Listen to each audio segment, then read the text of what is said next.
पहली बात तो कोई रिकॉर्ड ही नहीं है, न नेहरू जी का रिकॉर्ड है न सरदार पटेल का रिकॉर्ड है। सर वो आपने जो बयान दिया था बाबरी मस्जिद वाली, कोई आधार नहीं है, कोई डॉक्यूमेंट्री एविडेंस नहीं है। इतने सेंसिटिव इशू पे ऐसा झूठ बोलना इज वेरी डेंजरस। दोस्तों बहुत बहुत स्वागत करता हूं आप सभी का। मैं तो बार बार कहता हूं कि जो नेता हैं उन्हें हिस्ट्री पर कोई भी बयान नहीं देना चाहिए, उन्हें इतिहास के बारे में कभी बात नहीं करना चाहिए। लेकिन अभी के जो नेता हैं वो लगातार नेहरू की बात करेंगे, बाबर की बात करेंगे। मतलब देश की जनता का ध्यान मुद्दों से भटकाने के लिए नेता आजकल कुछ भी प्रपंच कर रहे हैं।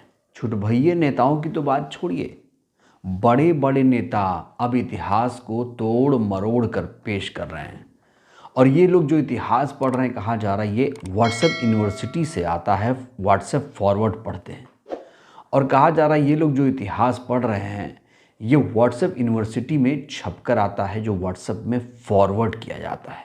अब जो हमारे रक्षा मंत्री राजनाथ सिंह जी हैं, कहा जा रहा है इन्होंने भी व्हाट्सएप यूनिवर्सिटी में दाखिला ले लिया है। अब ये भी व्हाट्सएप अंकल बनने की राह पर चल चुके हैं, बिल्कुल एकदम पारंगत हो चुके हैं। इतिहास के तथ्यों को कैसे तोड़ा जाए, मरोड़ा जाए, कैसे अपने हित साधने के लिए इतिहास का इस्तेमाल किया जाए, कैसे मुद्दों से ध्यान भटकाया जाए, अब ये भी इसमें माहिर हो गए। वैसे राजनाथ सिंह जी बड़े सीरियस नेता माने जाते हैं, लेकिन अब पिछले कई दिनों से इनके जो बयानात आ रहे हैं इनको भी अब कोई सीरियसली नहीं ले रहा है। यहाँ तक कि राजनाथ सिंह अपने ही बयानों में घिरते नजर आ रहे हैं, बुरे फंस चुके हैं राजनाथ सिंह। दोस्तों सबसे पहले राजनाथ सिंह का आप ये बयान देखिए। जब पंडित जवाहरलाल नेहरू बाबरी मस्जिद के मुद्दे पर सरकारी खजाने से पैसा खर्च करने की बात जब उन्होंने छेड़ी थी, सरकारी खजाने से पैसा खर्च करके बाबरी मस्जिद बनवाई जानी चाहिए, उसका भी विरोध यदि किसी ने किया था तो गुजराती मां की कोख से पैदा हुए सरदार वल्लभ भाई पटेल ने ही किया था मेरे भाई। और उस समय सरकारी पैसे से उन्होंने बाबरी मस्जिद नहीं बनने दिया। तो इस वीडियो में राजनाथ सिंह ने ये दावा किया है कि भारत के पहले प्रधानमंत्री नेहरू जी बाबरी मस्जिद का निर्माण करवाना चाहते थे। दूसरा दावा किया है इन्होंने कि सिर्फ निर्माण ही नहीं बल्कि सरकारी पैसों से बाबरी मस्जिद का वो निर्माण कराना चाहते थे।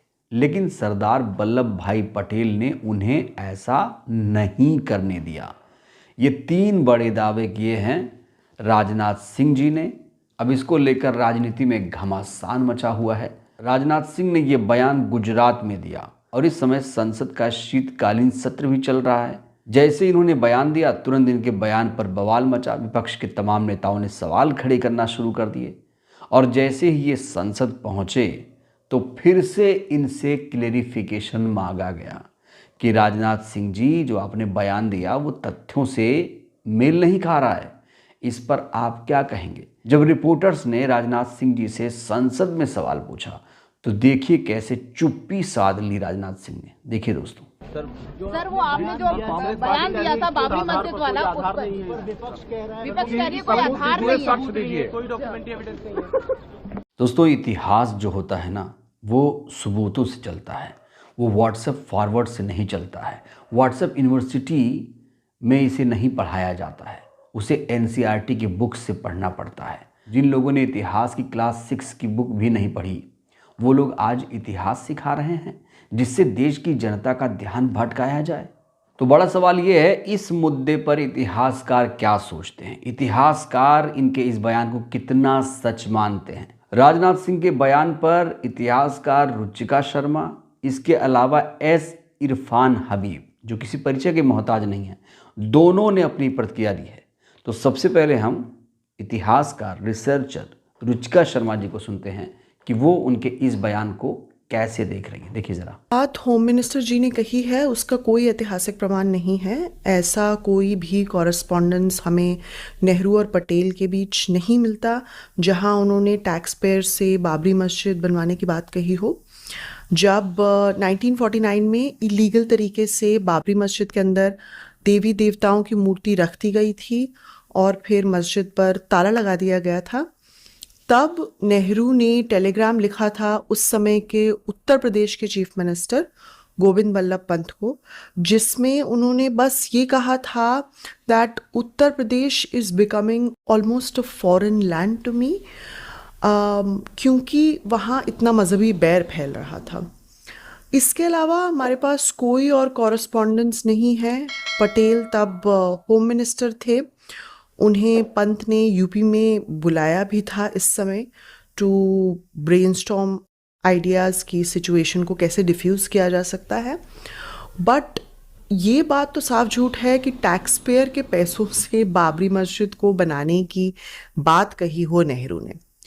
वैसे तो हर आए दिन भारत के लीडर्स हिस्ट्री को कभी अपनी कन्वीनियंस से, कभी जानबूझ के, कभी अपनी इग्नोरेंस की वजह से तोड़ते मड़ोते रहते हैं, लेकिन इतने सेंसिटिव इशू पे ऐसा झूठ बोलना इज़ वेरी डेंजरस टू से। तो सुना आपने, रुचिका शर्मा ने साफ तौर से कह दिया है कि इतिहास में ऐसा कोई भी सबूत नहीं मिलता है, कोई भी लेटर नहीं मिलता है, ये सब मनगढ़ंत कहानियाँ हैं।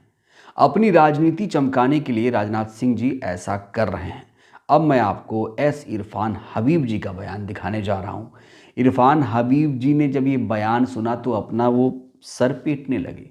देखिए इरफान हबीब साहब ने क्या कुछ कहा है। स्टेटमेंट राजनाथ सिंह जी का बड़ा दुर्भाग्यपूर्ण है और शर्मनाक भी है, क्योंकि ये एक जिम्मेदार आदमी ने स्टेटमेंट दिया है और मैं नहीं समझता हूँ कि एक डिफेंस मिनिस्टर को इस तरह की फ्लिपेंट बातें करनी चाहिए।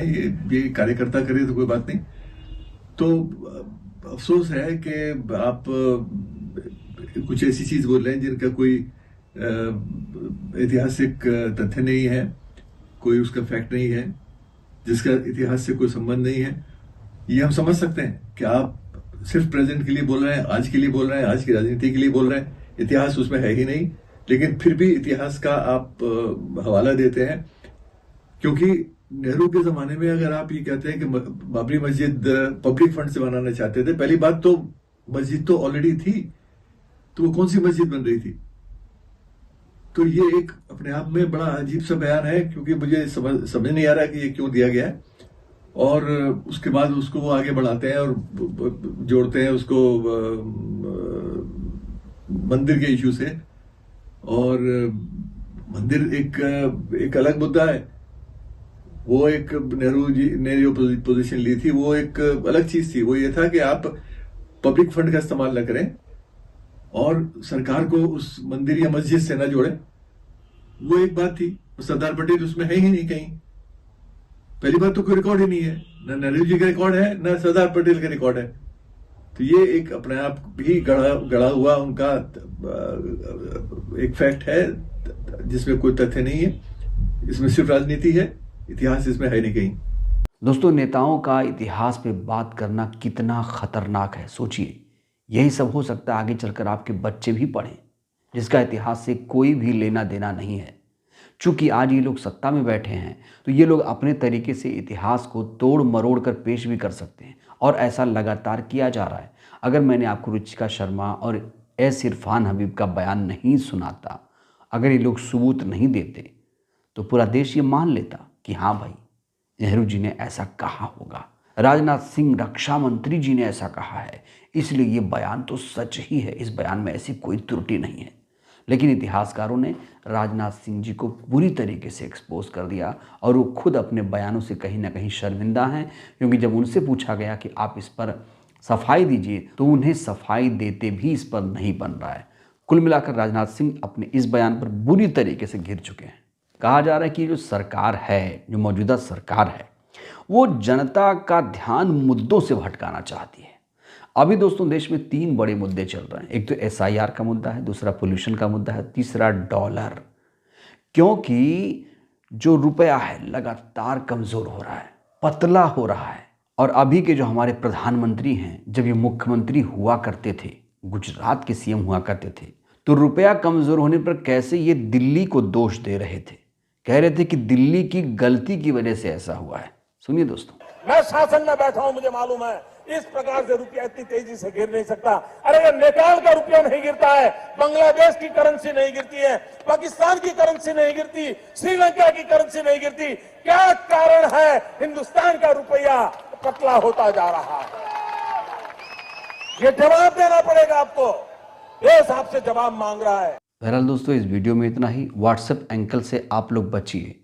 व्हाट्सएप अंकल आपके घर के आसपास हो सकता है, आपके मोहल्ले में हो सकता है, आपका कोई नेता भी हो सकता है, आपका कोई जानकार नेता भी हो सकता है, और ख़ासकर सत्ताधारी पार्टी के नेताओं के बयानों पर तो आपको बिल्कुल यकीन नहीं करना चाहिए, क्योंकि इनकी कथनी करनी में बड़ा अंतर है। ये दावा कुछ और करते हैं, करते कुछ और हैं। सिर्फ और सिर्फ जुमलेबाजी चल रही है। दोस्तों, अभी जो मौजूदा सरकार चल रही है, इस सरकार को आप कैसे रेट करेंगे?